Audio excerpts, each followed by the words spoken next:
அனைவருக்கும் வணக்கம். மகர ராசிக்காரர்களுக்கு, குறிப்பாக கஷ்டத்தின் பிடியில் சிக்கி தவிக்கும் மகர ராசிக்காரர்களுக்கு அதிலிருந்து வெளிவருவதற்கான நல்ல வாய்ப்பும் சந்தர்ப்பமும் இந்த செப்டம்பர் மாதத்தில் எந்தெந்த விஷயங்களில் அமைய போகின்றன, திடீர் கோடீஸ்வர யோகம் நிறைந்த ஒரு தருணமாக அமைவதற்கான சூழலும் எந்தெந்த விஷயங்களில் நிறைவாக உள்ளது என்பதை ஆராய்ந்து பார்க்கும்போது, செப்டம்பர் மாதத்தில் ஏற்படக்கூடிய அதிரடியான கிரக மாறுதலாக அமைவது அஷ்டமஸ்தானத்தில் நிலை கொண்டிருக்கக்கூடிய சூரியன் பாக்கியஸ்தானத்திற்குள் பிற்பகுதி நுழைகிறார். சூரிய பயிற்சி மிக சிறந்த நன்மையை பெற்றுத்தரக்கூடிய ஒரு அமைப்பாக பார்க்கப்படுகிறது. நீச்சம் பெற்று சஞ்சரித்து வந்த சுக்கிரனும் நீச்ச நிவர்த்தி பெற்று கர்மஸ்தானம் பாக்கியஸ்தானத்தில் நுழைவது வரவேற்கத்தக்க ஒரு அமைப்பாக பார்க்கப்படுகிறது. அஷ்டமத்தில் நிலை கொண்டு இருக்கக்கூடிய வித்யாகாரகரான புதன் இந்த மாதத்தின் பிற்பகுதியில பாக்கியஸ்தானத்தில் ஆட்சி பலமும் உச்சமும் பெறுவது மிக பெரிய அளவுல வரவேற்கத்தக்க ஒரு அமைப்பாக பார்க்கப்படுகிறது. சந்திரன் பல்வேறு வகையான இடங்களில் மாறி மாறி சஞ்சரிக்கிறார். மற்ற கிரகங்களை பொறுத்தவரைக்கும் குரு, சனி,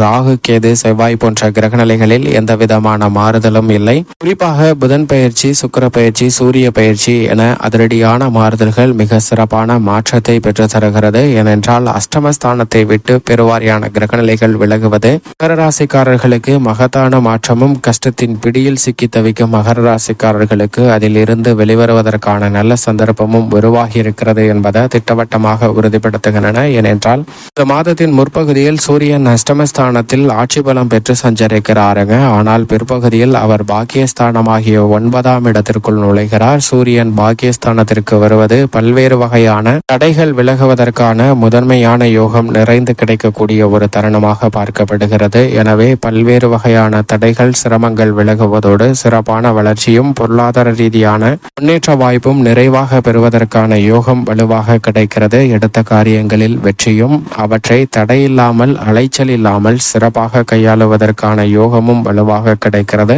சந்திரன் 12 இடங்களில் மாறி சஞ்சரித்தாலும் கூட பெரும்பாலும் சாதகமாக தான் இந்த செப்டம்பர் மாதத்தில் வலம் வருகிறார். எனவே சந்திரனின் அமைப்பு காரணமாக மகர ராசிக்காரர்கள் கையில் எடுக்கக்கூடிய காரியங்கள் அனைத்திலும் காரிய வெற்றியை நிறைவாக சந்திப்பதற்கான முதன்மையான யோகம் கிடைக்கக்கூடிய ஒரு தருணமாக பார்க்கப்படுகிறது. பல்வேறு வகையான தடைகள், சிக்கல்கள் நிச்சயமாக மகர ராசிக்காரர்களுக்கு விலகும். வித்யாகாரகரான புதன் அஷ்டமஸ்தானத்தை விட்டு விலகி பாக்கியஸ்தானமாகிய 9இல் ஆட்சி பலமும் உச்சமும் பெறுகிறாருங்க. இது மிக பெரிய அளவுல வரவேற்கத்தக்க ஒரு அமைப்பாக மகர ராசிக்காரர்களுக்கு பார்க்கப்படுகிறது. ராசிக்கு மிகவும் சகாயமானவராக இருக்கக்கூடிய வித்யாகாரகரான புதனின் உச்சம் என்பது இந்த தருணத்தில் எதிர்கொள்ளக்கூடிய எழுத்து தேர்வு, நேர்முக தேர்வில் வெற்றி பெற்று நிரந்தர வேலை வாய்ப்பு கிடைப்பதற்கான யோகம் உட்பட பல்வேறு வகையான நன்மை நிறைந்த மாறுதல்கள் இந்த செப்டம்பர் மாதத்தில் நிறைவாக உண்டு. திடீர் கோடீஸ்வர யோகம் என்று சொல்லக்கூடிய வகையில் புதன் உச்சம் பெறும் காலம் என்பது மிக சிறப்பான வளர்ச்சியை பெற்று தருவதற்கான யோகத்தை நிச்சயமாக உருவாக்கி கொடுக்கிறது. சுக்கிரனை பொறுத்த வரைக்கும் 9, 10 ஆகிய இடங்களில் சஞ்சரிக்க போகிறார். சுக்கிரன் நீச்சம் பெற்று சஞ்சரித்தாலும் 9ஆம் இடமான பாக்கியஸ்தானம் என்பதால் பெரிய அளவிலான சிரமம் இல்லை. எனவே இந்த தருணத்தில் கலைத்துறை ரீதியாக புதிய வாய்ப்புகள் நிறைவாக கிடைக்கும். பெரிய அளவிற்கு என்னையால் சாதிக்க முடியவில்லை, கலைத்துறை ரீதியான பணிகளில் வெற்றி கிடைக்கவில்லை என்று வருத்தப்படக்கூடிய மகர ராசிக்காரர்களுக்கு நிச்சயமாக உங்களுடைய திறமை வெளிக்கொணரக்கூடிய நல்ல வாய்ப்பும் சந்தர்ப்பமும் நிச்சயமாக இந்த தருணத்தில் அமையும். உங்கள் மீது நம்பிக்கை வைத்து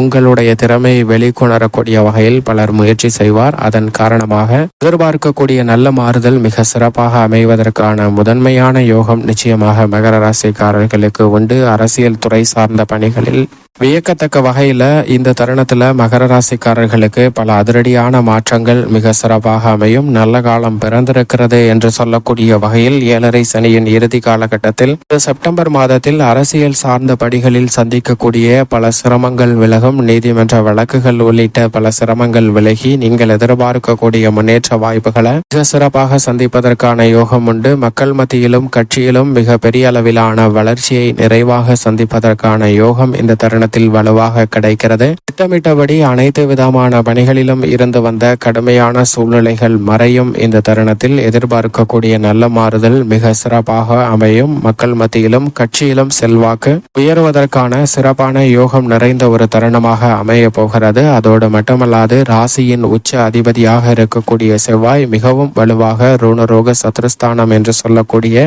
6ஆம் இடத்தில் வலம் வருகிறாருங்க. ராசியின் உச்ச அதிபதி 6ஆம் இடத்தில் சஞ்சரிப்பது அமோகமான வளர்ச்சியை ஏற்படுத்தி கொடுக்கக்கூடிய அமைப்பாக பார்க்கப்படுகிறது. எனவே விளைச்சலும் வருமானமும் அதிகரிக்கும், அலைச்சல் வெகுவளவில் குறையும், புதிய அசையும் அசையா சொத்துக்கள் வாங்குவதற்கான யோகம் இந்த தருணத்தில் நிச்சயமாக கிடைக்க போகிறது. புதிதாக செய்யக்கூடிய முதலீடுகள் மிக பெரிய அளவிலான லாபத்தை பெற்றுத்தருவதற்கான யோகம் விவசாயம் சார்ந்த பணிகளில் நிறைவாக உண்டு என்பதை திட்டவட்டமாக செவ்வாய் உறுதிப்படுத்துகிறார். அதோடு மட்டுமல்லாது பொதுவாகவே 3, 6, 11 ஆகிய இடங்களில் செவ்வாய் சஞ்சரிக்கும் போது அசுர வளர்ச்சியை ஏற்படுத்தி கொடுப்பார். அதில் ஒரு இடமான 6ஆம் இடத்தில் சஞ்சரிப்பதால் புதிதாக நிலம், வீடு, வீட்டுமனை, வாகனம் வாங்குவதற்கான யோகம் மகர ராசிக்காரர்களுக்கு மிகவும் சிறப்பாக அமைகிறது. அதோடு மட்டுமல்லாது பஞ்சமஸ்தானம் என்று சொல்லக்கூடிய 5ஆம் இடத்தில் குரு வலுவாக சஞ்சரிக்கிறாருங்க. குரு முதன்மையான அதிர்ஷ்ட யோக பலன்களை நிறைவாக பெற்றுத்தரக்கூடிய ஒரு அமைப்பில் மகர ராசிக்காரர்களுக்கு மிகவும் சாதகமாக வலம் வந்து கொண்டிருக்கிறார். பஞ்சமஸ்தானத்தை வலுப்படுத்துவதால் பூர்வ புண்ணியஸ்தானம் வலுப்பெறுவதால் புதிய சொத்துக்கள் வாங்கக்கூடிய முயற்சி வெற்றிகரமாக அமையும். நீங்கள் முயற்சி செய்யக்கூடிய நல்ல வரன் கிடைத்து திருமண முயற்சி போன்றவற்றில் மிக பெரிய அளவில் காரிய வெற்றி நிறைவாக கிடைக்கும். நீண்ட நாட்களாக எதிர்பார்க்கக்கூடிய குழந்தை பாக்கியம் நிறைவாக பெறுவதற்கான யோகம் 7.5 சனியாக இருந்தாலும் உண்டு. பல்வேறு வகையான தடைகள் சிரமங்கள் விலகி நல்ல மாறுதலை வலுவாக சந்திப்பதற்கான யோகத்தை உருவாக்கி கொடுக்கிறார். குரு பஞ்சமஸ்தானத்தில் சஞ்சரிக்கக்கூடிய இந்த வேளையில் ஜென்மராசியை வலுவாக பார்க்கிறார். எனவே குடும்ப ரீதியாக எந்த விதமான பணியை மேற்கொண்டாலும் அவற்றில் இருந்த முட்டுக்கட்டைகள் விலகி சிறப்பான முன்னேற்றமும் வளர்ச்சியும் நிறைவாக பெறுவதற்கான முதன்மையான யோகம் மகர ராசிக்காரர்களுக்கு உண்டு. நிழல் கிரகமாக இருக்கக்கூடிய ராகு தைரியஸ்தானத்தில் வலுவாக வெற்றிருப்பதால் அனைத்திலும் வெற்றி என்ற ஒரு அமைப்பை வலுவாக ஏற்படுத்தி கொடுக்கிறாருங்க. ராசியின் அதிபதியான சனி வக்ரம் பெற்றிருக்கக்கூடிய இந்த வேளையில் பணிச்சுமை மற்றும் உத்தியோகம் சார்ந்த பணிகளில் ஏற்படக்கூடிய சறுக்கல்கள் அனைத்தையுமே தாங்கி பிடிக்கக்கூடிய வகையில் ராகுவினுடைய அமைப்பு மிகவும் சாதகமாக இருக்கிறது. இதை உங்களது அனுபவபூர்வமாக உணரலாம். ஏனென்றால் எதிர்பாராத சிக்கல்கள் வந்தாலும் கூட அவற்றை திறன்பட எதிர்கொண்டு மீண்டு வருவதற்கான நல்ல வாய்ப்பை வலுவாக பெற்று தருகிறாருங்க ராகு. நிழல் கிரகமாக இருக்கக்கூடிய கேது எதிர்காலத்தை பற்றிய அச்சம், மறைமுகமாக சந்திக்கக்கூடிய கவலை உள்ளிட்ட பல பணிகளில் இருக்கக்கூடிய சிக்கல்களை விலக்கி நல்ல மாறுதலையும் சிறப்பான வளர்ச்சியும் முன்னேற்றத்தையும் வலுவாக ஏற்படுத்தி கொடுக்கிறார். மத்திய மாநில அரசின் சலுகைகள் உட்பட தொழில் ரீதியாக சிறப்பான மாறுதலை சந்திப்பதற்கான யோகம் உண்டு. பெண்மணிகளை பொறுத்த வரைக்கும் இந்த தருணத்தில் பெண்மணிகள் எதிர்பார்க்கக்கூடிய திருமணம், புத்திர பாக்கியம் உள்ளிட்ட சுப நிகழ்வுகள் கைகூடும். கணவன் மனைவிக்கிடையே ஒற்றுமை அதிகரிக்கும். குடும்பத்திலும் சரி வெளிவட்டாரத்திலும் பெண்மணிகள் எதிர்பார்க்கக்கூடிய ஒரு சுமூகமான சூழ்நிலை என்பது அமைவதற்கான யோகம் நிச்சயம் மகர ராசிக்கார பெண்மணிகளுக்கு உண்டு. மேலும் இந்த தருணத்தை சாதகமாக மாற்றிக்கொள்ள சாதகமற்ற அமைப்பில் வலம் வரக்கூடிய கிரகமாக பார்க்கப்படுவது ராசியின் அதிபதியான சனி பகவான், வித்யாகாரகரான புதன், சூரியன் என இந்த கிரக நிலைகள் சாதகமற்று இருப்பதால் நிச்சயமாக வியாழக்கிழமை விரதம் இருந்து அருகாமையில் உள்ள வராகி அம்மன் ஆலயம் சென்று தீபம் ஏற்றி வழிபாடு செய்யுங்கள். தடைகள் அகன்று சிறப்பான வளர்ச்சியும் முன்னேற்றமும் கிடைக்கும். அதோடு கஷ்டத்தின் பிடியிலிருந்து வெளிவருவதற்கான நல்ல வாய்ப்பும் மகர ராசிக்காரர்களுக்கு நிச்சயம் உண்டு.